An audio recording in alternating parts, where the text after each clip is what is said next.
Mr. President, last week, President Biden, I wish him well,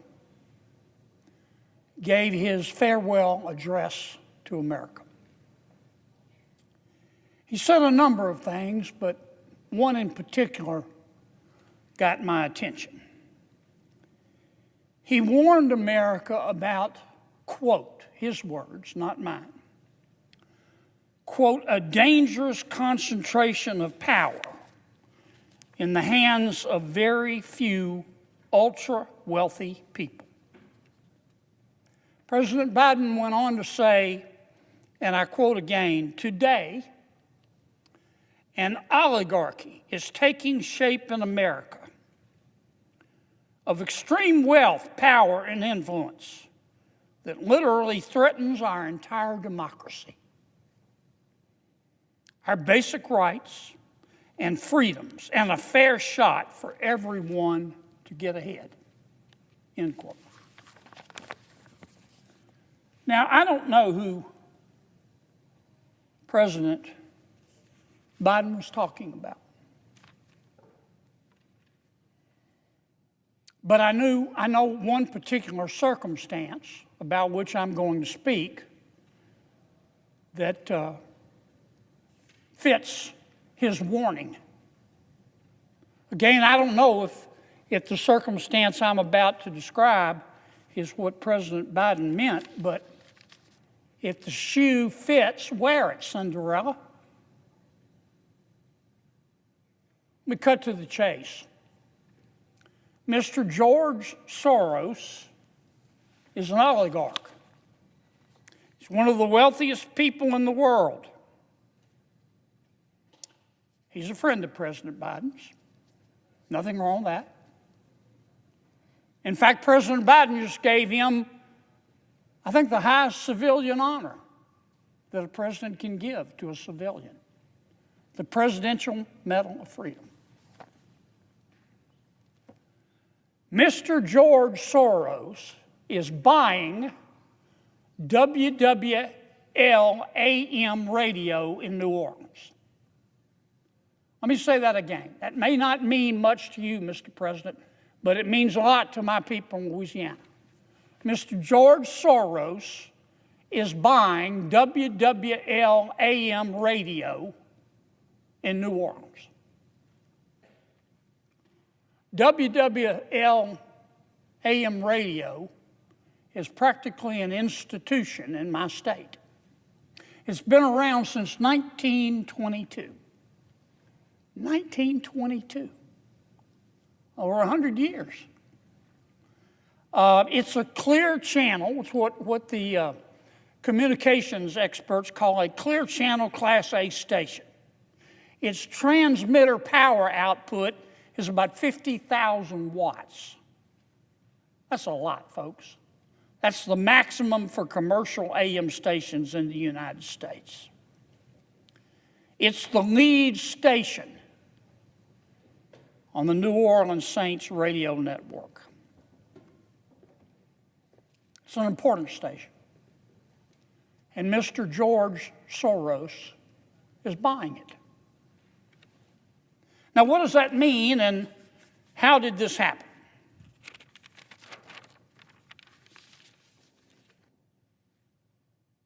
WWL is owned by a national company called Audacy. A-U-D-A-C-Y, Audacy. Audacy has about 220 radio stations nationwide, one of which, of course, is WWL. Second largest radio network in America.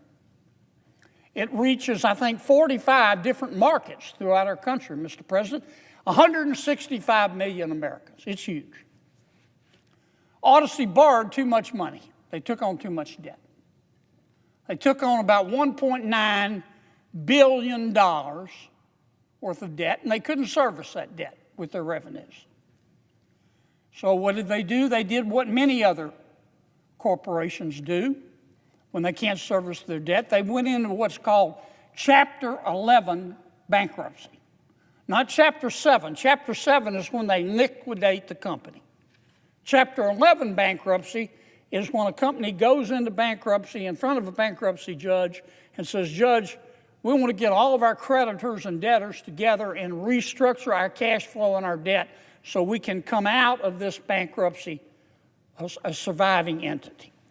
They went into Chapter 11 with a bankruptcy plan. Mr. George Soros immediately pounced.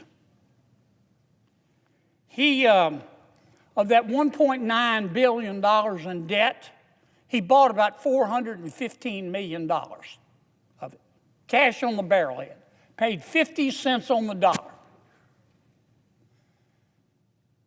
One of the tenets of the reorganization was that all the current shareholders would be wiped out. The new creditors would assume equity positions in the company. I know that sounds complicated, and it can be, but really what it means is that the bondholders, one of which is Mr. Soros after he bought the $415 million worth of debt, became a shareholder. And Mr. Soros is now the largest single shareholder in Odyssey radio stations, including WWL AM in New Orleans, an institution. Now, in America, you can't just go do this. Why is that? Because those airwaves on which WWL and the other radio stations broadcast, they don't belong to the radio stations. They belong to you, and you, and you, and you. These airwaves, the spectrum, if you will, they're owned by the American people. And years ago, we created the Federal Communications Commission, the FCC. We set it up to be in charge of the airwaves that belong to the American people, to make sure that those airwaves were being used prudently by radio stations. For example, if a radio station is bought by a bunch of foreign nationals or foreign entities, the FCC has got to approve it. For example, anytime a broadcast license, as is the case with Odyssey, is transferred, the FCC has to approve it. So Mr. Soros's purchase of WWL radio and the 219 other radio stations had to go before the FCC.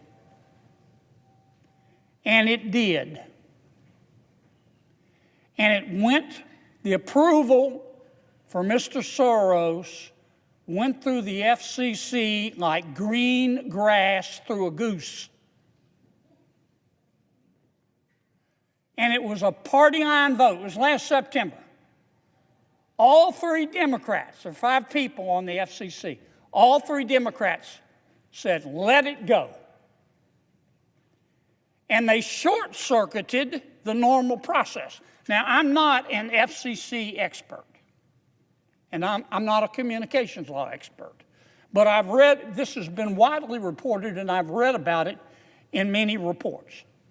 Normally, on a deal of this size, when 220 radio stations are being transferred, their licenses, using airways that belong to the American people, and there's a substantial percentage of foreign owners, it would take about a year to get through the FCC. FCC would do a complete investigation. Not this time, no. This time was special.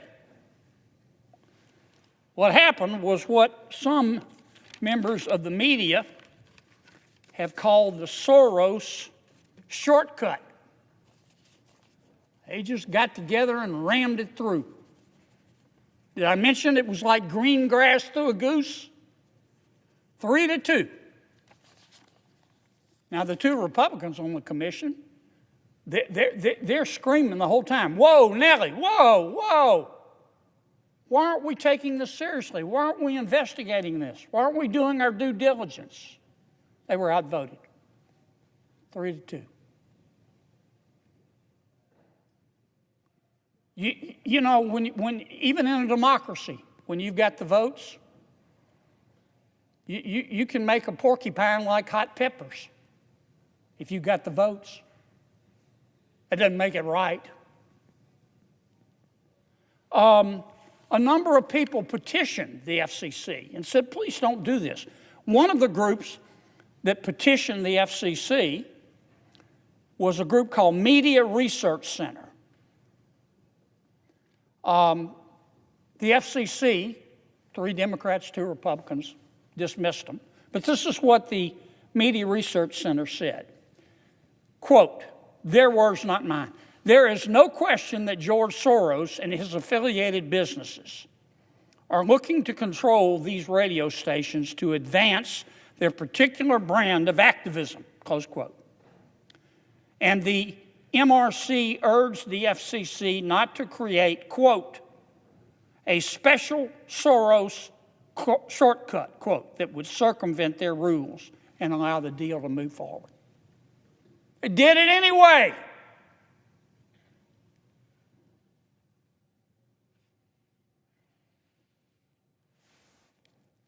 Here's what Mr. Troy A. Miller, NRB president and CEO, said.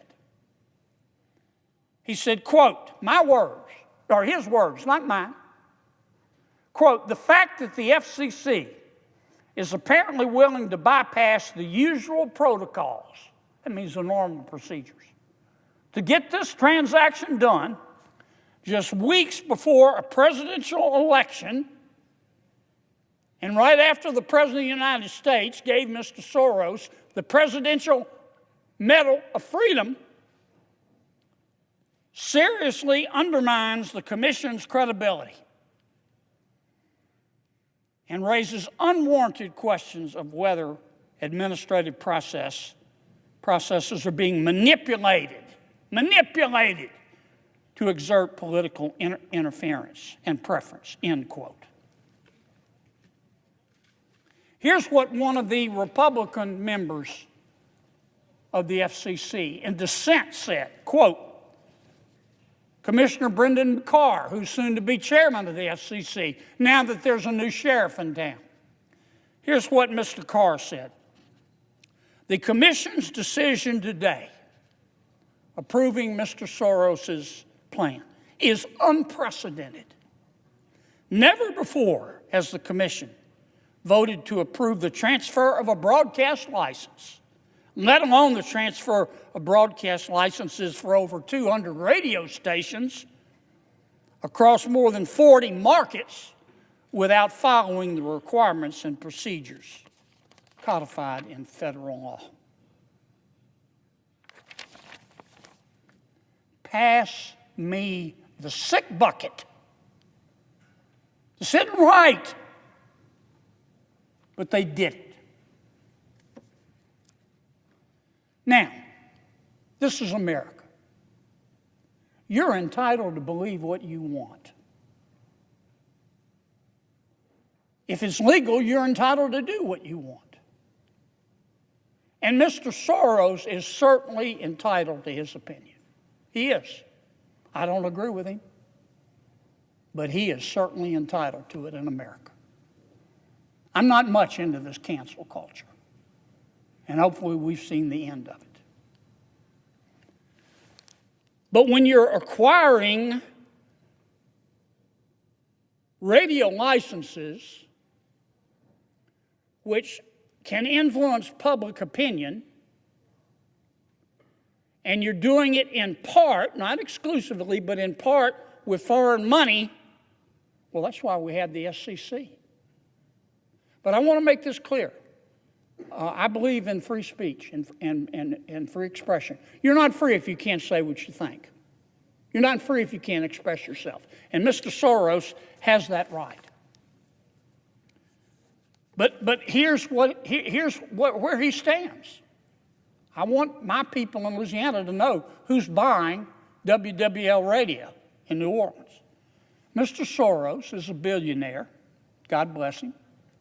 He made his money himself. He has poured much of his wealth into what, in my opinion, are radical causes. He's now working with his son, who I understand is a very smart young man. His name is Alex Soros. Mr. George Soros and Mr. Alex Soros hold some, how should I put this, non-mainstream American beliefs. For example, Mr. George Soros has called the United States, quote, the main obstacle to a stable and just world. Mr. Soros believes that our country is, quote, the main obstacle to a stable and just world. Not China, not Iran, not North Korea, the United States of America. Pass me the sick bucket. Mr. Soros has also said that China has, quote, his words, not mine, China has a, quote, better functioning government than the United States of America. Mr. Soros does not believe that the United States should have secure borders. He once called national borders a, quote, obstacle, end quote, to his plan for widespread immigrant resettlement. Mr. Soros and his family, as you probably know, have spent millions and millions of dollars to elect prosecutors throughout America who believe that violent criminals are the real victims. These prosecutors believe, for the most part, that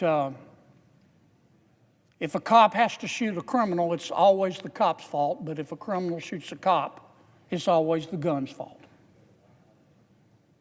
These prosecutors that Mr. Soros has backed with millions of dollars all believe that if you are concerned about crime, you're automatically a racist. Mr. Soros and his son Alex have called for, Alex in particular, have called for softer sentences on violent criminals. This is what he has said. I'm quoting his words, not mine. But if we are serious, Mr. Alex Soros said, but if we are serious about ending mass incarceration, we must also rethink our response to crimes that are more serious, including violent ones. Even those who have been victims of violence increasingly do not believe in long-term prison sentences. In short, Mr. Soros, both George and Alex, believe that America would be better off if we had open borders.